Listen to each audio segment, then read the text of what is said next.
undisputed, no mistakes are playing big. In the end, you'll all... Hello, and welcome to the new XCFL podcast. I'm Mike. And I'm Ike. Welcome to the Mike and Ike Show. You know, Ike, just thinking about our show's name makes me hungry for those chewy little candies. You know, they are pretty good, Mike, and seriously, I think we do need to address the elephant in the room. Yeah, folks, we suck. We truly are not professional football analysts. No, Mike, don't tell him that. I meant the fact that it's playoffs week. Oh, you're right. We don't suck. It truly is an exciting time for football. That's if you're not sitting on the couch crying about all the missed chances you had. Chiefs, Saints, Colts, Browns, Broncos, Bears, Titans. Anyways, let's get into our show. What do we have planned for the listeners? Well, we have a show jam-packed with tons of features and plenty of playoff discussion. Where do we start at? Well, I think the first thing we need to do is discuss the level of competition going into this playoff season. We have some very good teams that are going to be battling it out. Do you have any idea who you would pick as a front runner? I gotta go, Mike, with the Bills. You know, the Buffalo Bills, they've had a pretty strong season. They've had a few rough patches. They had some big losses to the Jets, the Redskins, the Texans. But they did have some huge wins against the Jaguars, Patriots, Cowboys. And they've been competitive all the way through. They've got the fourth best defense as far as yards. They've got the fifth best offense in yards, second best rushing offense. You know, there is some question marks, though. QB Cordell Jones just went down. He's going to be out for 6 weeks. He's going to miss all of the playoffs. So, you know, you're going to be going with a backup. Tevin Coleman has looked good, even though he has missed a little bit of time, but he's looked good with 1,500 yards. You got a good wide receiver situation in Buffalo Bills. You got Moncrief with over 1,000 yards, but then you also got Sammy Watkins, which a lot of people thought he would be the head guy. He's got 1,000 yards. Moncrief's got 11 touchdowns. Watkins got 7 touchdowns. You know, you don't really know which one they're going to go with. And have you seen how many sacks Lawson's had? How many sacks do you think Lawson has? Oh, I think I saw like 14 or 15. He's got 18 sacks. Shaq Lawson's got 18 sacks, 3 forced fumbles. I really think that in the Super Bowl, we're going to see the Buffalo Bills. Who do you think? Well, before we move any farther, I do remember, I thought I read Shaq Lawson just won Defensive Player of the Year, and Tevin Coleman happened to win Offensive Rookie of the Year. So those Bills, they're going to be tough. I think they're going to be one of the most competitive teams. But I'm going to go NFC here, and I'm going to go with the Redskins.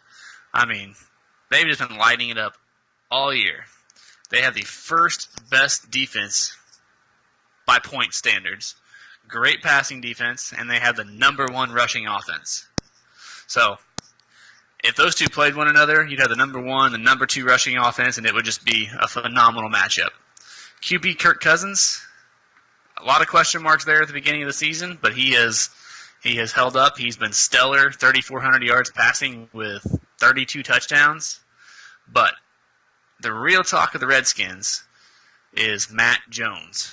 I'm going to stop you right there. Did Matt Jones win the MVP? He sure should have. They gave it to some Dylan Thomas or Thompson or whatever the heck his name is over there. Fuck you, San Diego. Yeah, that was fixed. Ridiculous. But Matt Jones rushed for over 2,100 yards, which is just insane. Broke the regular season rushing record set by, I believe, Ed Dixon. I mean, 20 touchdowns. He's lights out. Wide receivers, their rookie, Josh Doxson, has almost 1,400 yards, and I think he racked up 15 touchdowns. I mean, he's an animal. And, of course, they have, in my opinion, one of the best tight ends in the game, Jordan Reed. He's young, he's quick, he's tall, he can catch. I mean, you can't ask for much more out of a tight end. 1,000 yards, 10 touchdowns. One thing I feel they've struggled a little bit with is their pass rush.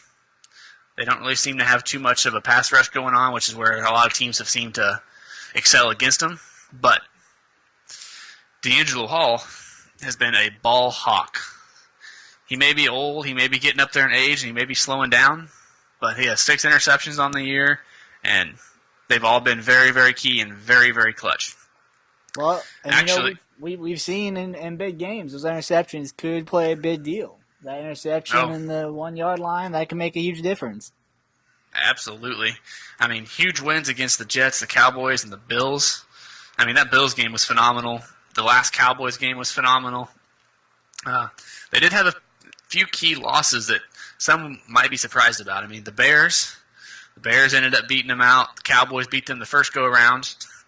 And the Falcons ended up nudging them out as well. But I'm sticking to my guns here, and I'm going to say the Redskins, they may end up seeing the Bills in the Super Bowl, but they will come out victorious.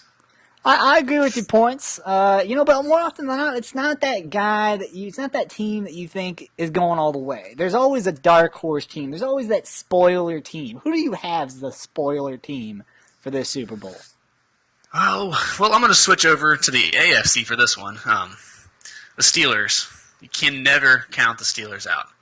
Great defense, both by point standard, by rush standard, and phenomenal offense. Second best passing offense, fourth best overall offense. You cannot ever count them out. Big Ben, starting to get up there a little bit in age, but he still passed for over 4,200 yards, which is just insane, and 33 touchdowns. I mean, Big Ben is not slowing down, and he has the wide receivers to make a lot of things happen. Antonio Brown and Martavis Bryant, those two together are, I feel like that's probably your best pair of wide receivers in the league. I mean, they're both quick.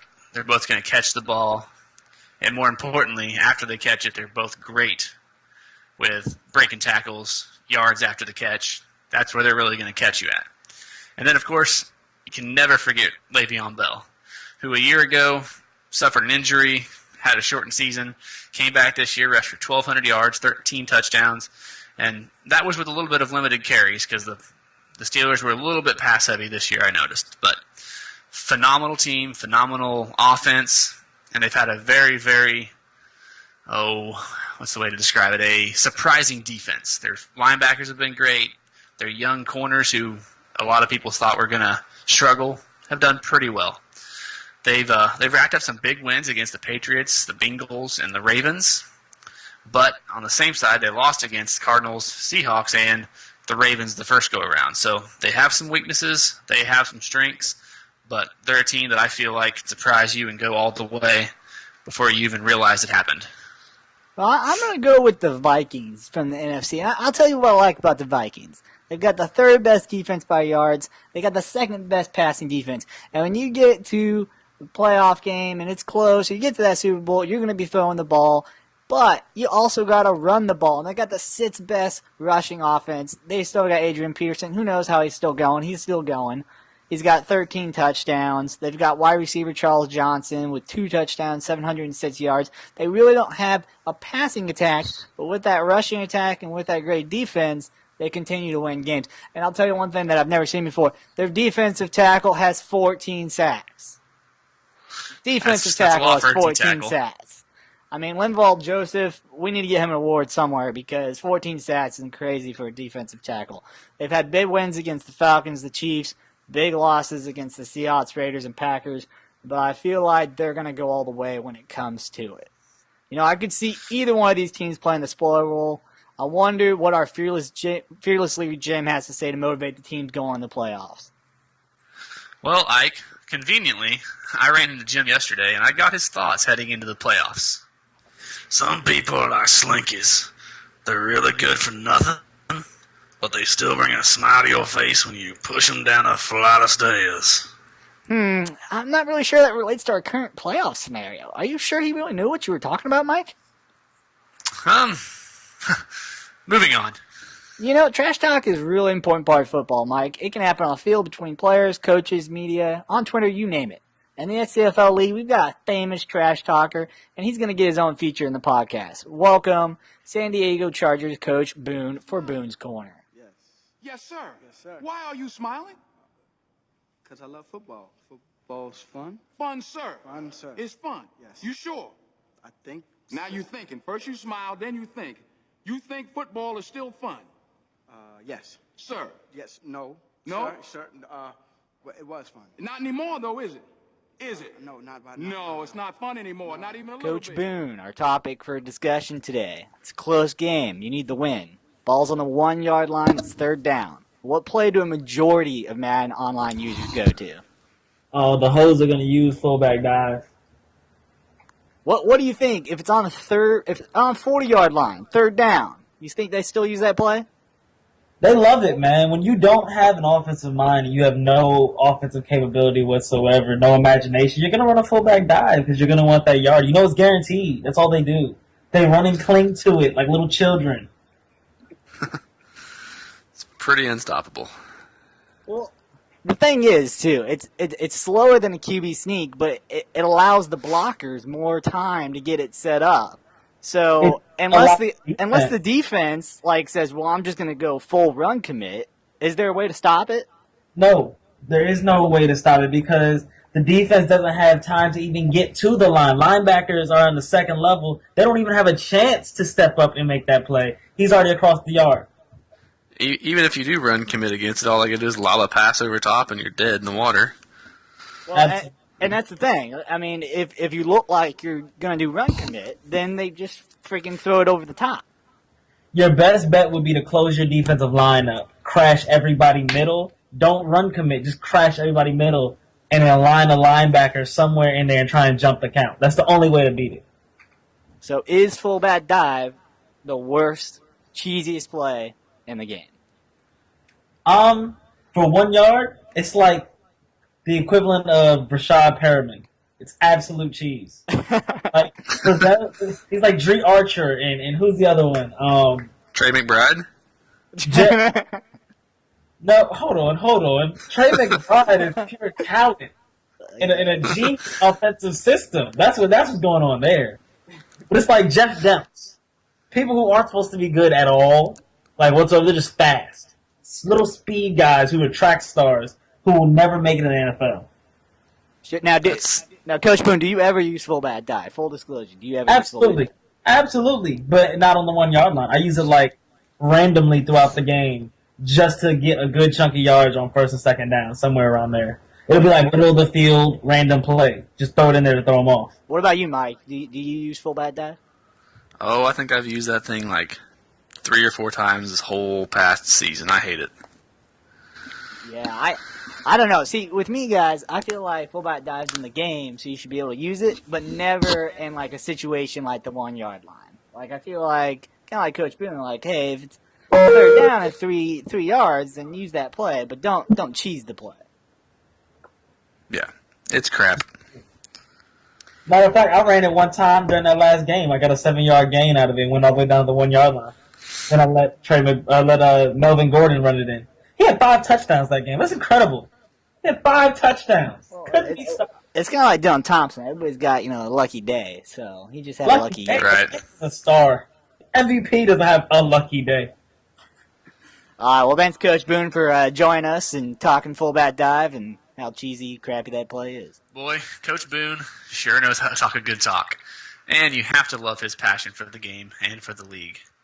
Going into the playoffs, Ike, what does the injury situation look like? Well, the AFC has quite a few injuries. Some significant, some not, in regards to the playoffs. I already mentioned that Buffalo Bills are going to be without their starting quarterback. That's obviously going to affect their chances. That is by far the most significant injury. The Patriots are without wide receiver Julian Edelman with at least another week out. Bengals are without their QB Andy Dalton, their wide receiver Brandon Wilfell, and Baltimore Ravens are still out their best wide receiver Brashard Perriman. So that's going to definitely affect their chances. What's up with the NFC? Is it as beat up? Wow, that's insane. No. The AFC will fall apart before they ever get to the Super Bowl. That's for sure. But the NFC, they have a few very minor injuries to some lesser role players. I think the most significant injury I saw was Thomas Rawls for the Seahawks. That's about all that's over there on the NFC side. Yeah, and I believe he's returning, Mike, so I think they'll be okay. Leading up to the draft, I got to ask you, Mike, you're really good at this. How does a team like San Francisco 49ers, how do they turn around and become a contender for 2016? Someone may look and say, hey, I love the San Francisco 49ers. I want to challenge. How do they do it? Wow. That's going to be rough. It's going to be a major rebuild, and it's going to take a lot of heart and a lot of patience. they do have the first pick of the draft, and they do have a total of 9 picks during this draft, so that'll help them out a lot. Well, you have to hope with a team like this you've got anything to build on. I mean, do they have anything to build on that can possibly work? They've got Carlos Hyde as their halfback. They've got maybe a capable quarterback, Colin Kaepernick, maybe not. They got Andre Johnson, Torrey Smith, Jermichael Finley. They're all nice role players, but where's the guy you throw to? Who's the guy you throw over the middle when it's third down, 12 yards to go? You got to get it done. What do? Well, I took a little look at the roster, and I think my first change might make some waves, but I'd come out offensively, and I would start by cutting Kaepernick. Kaepernick. Anyway, Blaine Gabbert has better accuracy to me and appears to be a better overall choice at the quarterback. He's still quick, still has a good arm, and I think he's a little more football aware. My next change would have to come with cutting both Carlos Hyde and Sean Green. Just get them out. I mean, they're slow. They're not elusive. They're not going to break tackles. And, I mean, heck, if you're going to play those two, you might as well throw the out-of-shape, overweight C.J. Smith out there at halfback position. But I would promote either Jared Hyde or Mike Davis. They're both quicker, have a great ability to break tackles, elusive. I'm not sure which one I'd go with. Maybe put them in a situation, have them play off against one another, and try to figure out which one's your best bet. But as for that receiving core you were talking about, it does get a bit iffy. Andre Johnson, he's reliable. He's old. But he's old. He's old, he's slow. Bruce Ellington hasn't gotten a lot of use, but if you really look at him, really pay attention to what he has, what his skill set is, he's fast. He has the ability to catch the ball in traffic very well. And I think he'd make a very decent little slot receiver. Torrey Smith, he has that ability to be a solid number 2, or poor man's number 1 if necessary. But hopefully in the upcoming free agency or draft, the Niners can focus a bit on the offensive line. That's where they're going to struggle. No matter who the quarterback is, you got to have somebody to protect them. But it seems like everybody needs offensive line, so we'll see. What about the defense, Mike? I mean, even if you fix the offense, the defense is still the problem. Right. Defensively, the team is not as bad as you might think, honestly. They have a pretty decent little linebacker crew. Navarro Bowman, he's a legit middle linebacker. Aaron Lynch is an excellent pass-rushing outside linebacker. And personally, I would like to see Eli Harold, who's currently behind Aaron Lynch. I'd like to see him move to the other side, or maybe convert middle linebacker Gerald Hodges to the other outside linebacker position. But I personally am a fan of my linebackers having some better zone coverage skills, so that's one of the big things I'd probably look for is buffing that zone coverage or picking someone else to help out with that situation. Secondary is not bad at all. I mean, not great, but it's a strength for them compared to the D-line. That's where the real trash begins. I know speed is not everything, but the top 2 defensive ends on that line are just slow. Eric Armstead, with his 69 speed, you do not want him in the pass rushing. You want him on in the D-tackle position. You want him plugging up that middle with Ian Williams. Then you're going to go out and you're going to find some speedier guys to man that outside pass rush. Hopefully in free agency, maybe in the draft. But that's just my opinion. There's absolutely nothing you can do to make the team worse. So anything is going to be an improvement. Yeah, that's a good point, Mike. I mean, hey, maybe somebody wants an opportunity to that team. There's some points there. Yeah, a few tweaks, and I think you could have a pretty decent team, honestly. But start off by cutting Colin Kaepernick. He's trash. Cut Carlos Hyde. Cut Sean Green. They're old. They're slow. They're trash. They're garbage. No one wants them. No one's going to pick them up. But Ike, saw something the other day. Have you seen that new Ghostbuster movie? I haven't seen it yet. Yeah, you can't beat a classic, and that's the thing. Why even try to beat a classic? And wait a second, Mike. What does that have to do with football or the league? Clearly, we've run out of script. People are getting tired of listening to us. Let's get ready for XCFL playoffs. We'll be back next week. Mike and Ike, signing off.